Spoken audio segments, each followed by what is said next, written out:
Let's start with Joe Khalil in Washington, D.C. Good morning, Joe.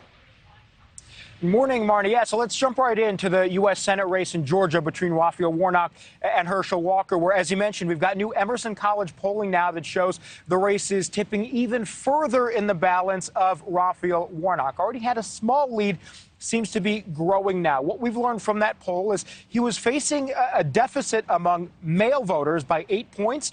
Raphael Warnock has been able to cut that deficit to just 6, and he had a lead with women voters in Georgia.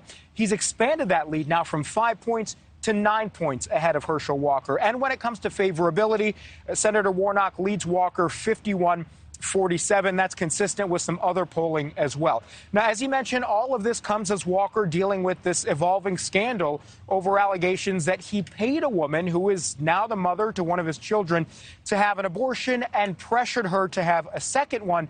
Mind you, his view on abortion is he is pro-life with no exceptions.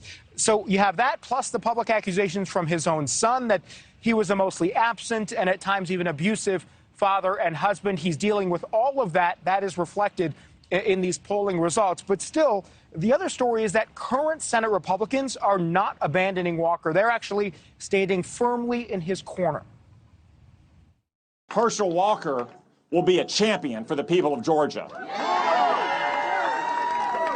Just like he was a champion in football, he'll be a champion in the United States Senate. A man who has overcome great adversity. A man who wants to bring the people of Georgia together. All right, let's talk about Pennsylvania now. The race between Democrat John Fetterman and Republican Mehmet Oz tightening. Now, Oz is cutting into Fetterman's lead.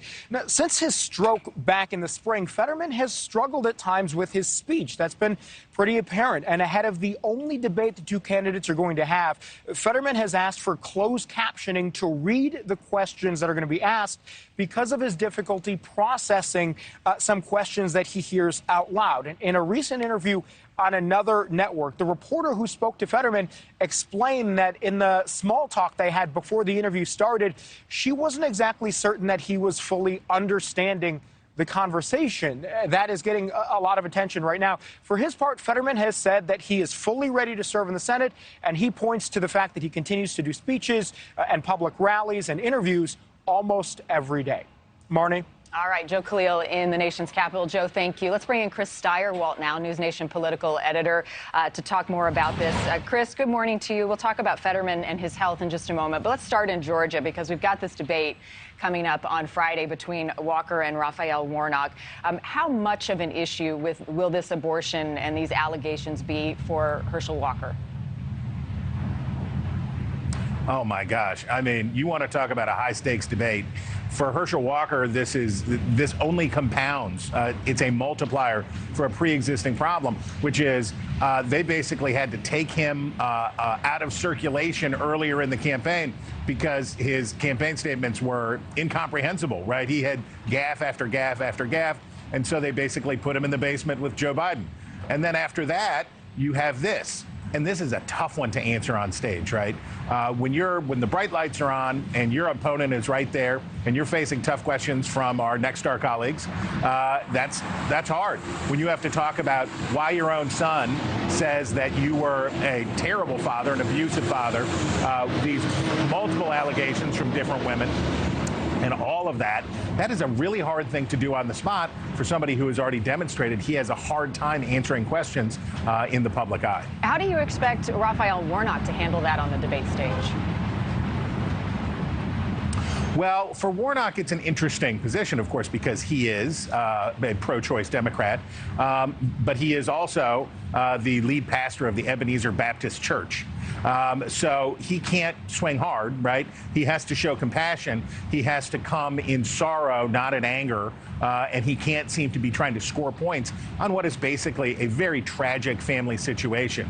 So for Warnock, a light touch will be necessary here. And really, he has to just let Walker do his own work for him and hope that Walker really fumbles, if you'll pardon me, on the question. Right. And we're looking at the poll numbers, Chris, on the screen, just within 2 or so percentage points in the most recent polling. Does that surprise you how close this race is now in this important week of debate? So the Republican Party in Georgia is still stung by what happened in 2020 and 2021 when basically they turned over the Senate to Democrats because of Donald Trump's stop the steal claims and all of that razzmatazz down there. And it is Republicans blame Georgia, and Georgia Republicans blame themselves for the loss of those 2 seats. They're determined not to do it again. Steve Bannon said, Donald Trump's former top campaign advisor, said that if you put Herschel Walker on a lie detector, that he wouldn't be able to tell you how many kids he had. But that doesn't matter, because what's important here is that the Republicans take control of the United States Senate. And that's the kind of attitude that could take Herschel Walker through this, even over the disgust of a lot of voters who will pull the lever for a straight Republican ticket anyway. So that's really the hope, is that partisanship here will trump voter concerns. Yeah, a lot of eyeballs on Friday night in this debate for both candidates. Couldn't come at a more important time. Hey, Chris, I want to get your thoughts on the Pennsylvania Senate race and some of the concerns about John Fetterman following his stroke, being able to conduct interviews, being able to debate on the stage, and I think even furthermore, being able to handle that job. Yeah, and if the point of the Senate is to be a deliberative body, right? If the point of those folks back there is that they can talk with each other and they can reason with each other to come up with solutions, not being able to communicate is a reasonable concern for voters. On the other hand, for Mehmet Oz, who has struggled in this campaign, for him to appear to be trying to take advantage of another person's disability, this would be a very bad scene. So much like Warnock's situation in Georgia, Oz has to tread lightly, and he has to hope, basically, that when voters look at the way that Fetterman communicates and the way that he uses the teleprompter during the debate and all of that stuff, that they're not comfortable with it, and it causes a consequence for him, because otherwise this race looks like it's slipping away from the Republicans. Wow, grace and compassion called for on the debate stage. In politics, I don't know if we've ever seen that happen, but we'll see if it happens. Again, they will debate here on NewsNation as well. All right, Chris, great to see you this morning. Thank you. NewsNation is the exclusive network home of the Georgia Senate debate. That's this Friday, October 14th, 6 p.m. Eastern for Debate Night in America. Leland Vittert will host from Savannah.